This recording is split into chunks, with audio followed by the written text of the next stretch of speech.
नमस्कार मित्रांनो, मी धनश्रीज किचनमध्ये आपल्या सर्वांचं मनापासून स्वागत आहे। तर आजच्या व्हिडिओमध्ये आपण पाहणार आहोत शिंगोळ्या। रोजची 30 भाजी कंटाळा आला असेल खाऊन, तर एकदाही नक्की ट्राय करा। तसंच शिंगोळ्यांसाठी लागणारे साहित्य आता मी तुम्हाला इथे दाखवलेले आहे। तर सर्वप्रथम आपल्याला मिक्सरच्या भांड्यामध्ये लसूण, बेडगी लाल मिरची, कोथिंबीर, जिरं, हिरवी मिरची आणि चवीनुसार मीठ घालून आपल्याला या सर्व वाटणाची बारीक पेस्ट करून घ्यायची आहे।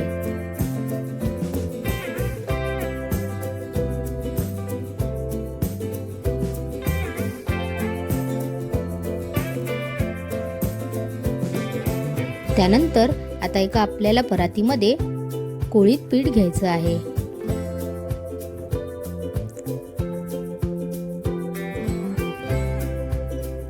आणि जी आपण लसूण आणि मिरचीची जी पेस्ट केली होती, ती पेस्ट आपल्याला यामध्ये 2 ते 3 चमचे ॲड करून घ्यायची आहे।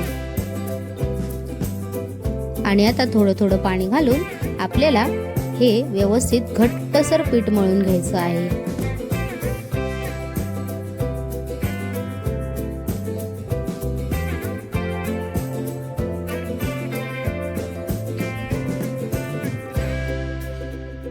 अशा प्रकारे इथे आपलं पीठ मळून झालेलं आहे। आणि आता मी याला वरतून तेल लावून पुन्हा एकदा मळून घेणार आहे।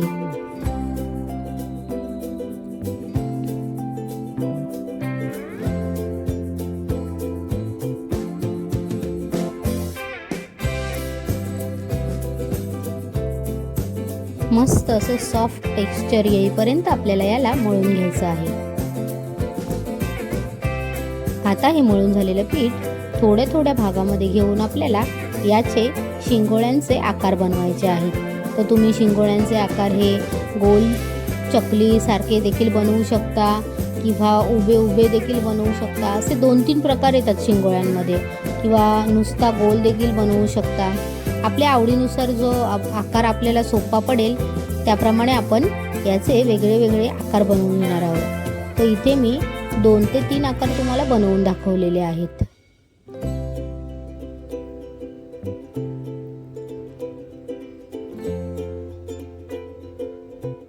आणि हे आकार बनवत असताना त्याची जी जाडी आहे ती पातळच असली पाहिजे, कारण त्या शिंगोळ्या जेव्हा आपण रस्स्यामध्ये जेव्हा घालतो त्यावेळेला त्या फुगतात आणि त्या अजून जाडसर होतात। त्यामुळे आपल्याला त्याची जी जाडी आहे ती अशी बारीकच ठेवायची आहे। हे बघा, अगदी अशा प्रकारे आपल्याला सर्व शिंगोळ्या इथे तयार करून घ्यायच्या आहेत। आता एका कढईमध्ये मी 3 ते 4 चमचे तेल गरम करायला ठेवलेलं आहे। तेल चांगलं गरम झालं की त्यामध्ये आपल्याला राई घालून घ्यायची आहे।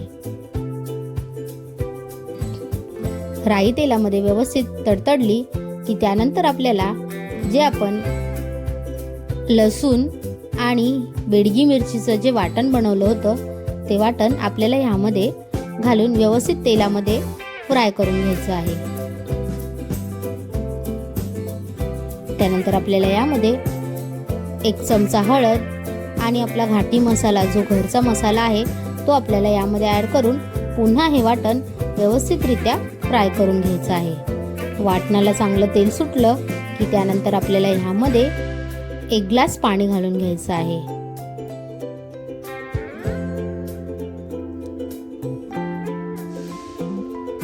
आता इथे या पाण्याला उकळी येईपर्यंत आपण थोडंसं जे पिठाचा गोळा ठेवलेला आहे, तो पिठाचा गोळा आपण पाणी घालून पूर्णपणे त्याचं पातळ पेस्ट करून घेणार आहोत।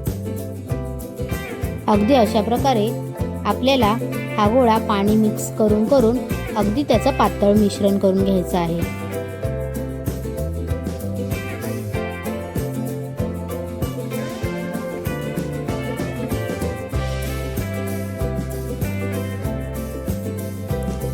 आता हे पातळ केलेलं मिश्रण जे आहे ते देखील आपण पुन्हा कढईमध्ये घालून घेणार आहोत।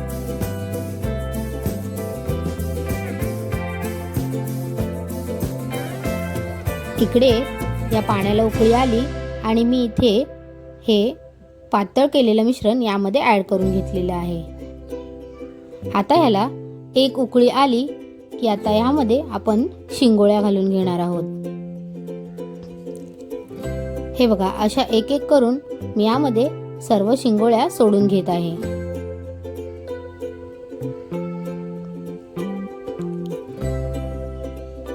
ज्यांना कंबरदुखीचा, ज्यांची हाडं दुखतात त्यांच्यासाठी हा शिंगोळ्या, कुळीत पिठाच्या ज्या शिंगोळ्या आहेत त्या अगदी औषधासारखं काम करतात. आता या शिंगोळ्या घालून आपल्याला ह्याला पुन्हा एक उकळी येऊन द्यायची आहे.